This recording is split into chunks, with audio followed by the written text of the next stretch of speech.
Hey, it's a simple apologetic here. Well, and welcome to my first video. Since it's my first video, I was wondering what upcoming videos you guys would want me to do. If you don't know what type of videos I would do for my channel and my video title, just watch the video.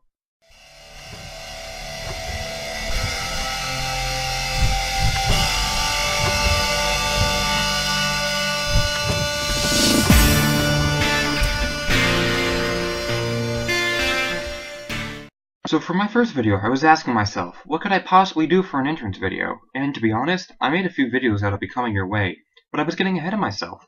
A lot of you out there don't even know what my channel name even means. So I decided to put on the brakes and explain what exactly an apologetic is.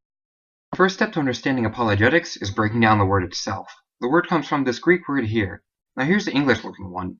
The root of apologetic is apologia, and if you take off that A, it's pretty obvious what this word means. Right now it just sounds like the word you use when you realize you hit your brother or sister a little bit harder than you meant to, and now your mom has you in that death glare. But this word can be broken down even further. Now we have not one, but two Greek words, apo and logos.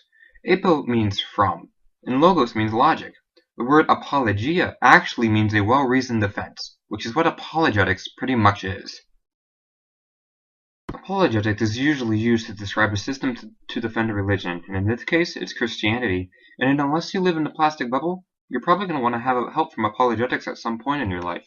Due to the relatively large amount of intelligent people in the world, you're going to be asked, or have already been asked, some questions that are pretty hard to answer as a Christian. Questions like, how do you know Jesus really was resurrected? How do you know Christianity is the one true religion? And other such questions. Maybe you know the answer to these questions, or maybe you don't. Either way, that's why apologetics exists. You see, apologetics helps two kinds of people, believers and unbelievers. You're either one or the other. If you're a believer, it helps you answer any doubts you have and reassures you of your faith. If you're an unbeliever, apologetics answers some of the toughest questions and sheds some light on the evidence on the reality of God's existence. Don't believe me that apologetics can convince someone Christianity is true? Well, take C.S. Lewis, for example. Yes, the guy who wrote the Chronicles of Narnia. At first, he wasn't a Christian at all. In fact, at the age of 15, he was an atheist and hated God for not existing. When he went off to college at Oxford, he attended with the full intent to debunk Christianity altogether.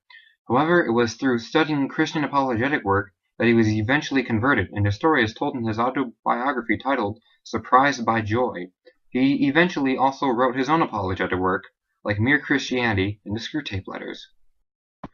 Well, that's all fine and good, but what are my credentials to be labeled as an apologetic? Well, truly, as long as you remain biblically sound in your answers, anyone can be a Christian apologetic. However, apologetics requires not only reading the scriptures, but comparing verses, interpreting them for yourself, and also having a good amount of logical sense to make sure your answers can be understood and accepted by others. Because I'm fairly new to the apologetic scene, I'll frequently use other big-name apologetics such as C.S. Lewis and William Craig to support what I'm saying. So now you've either had a recap in apologetics, or you've learned something new today. Either way, thanks for watching my video and I hope to see you next time.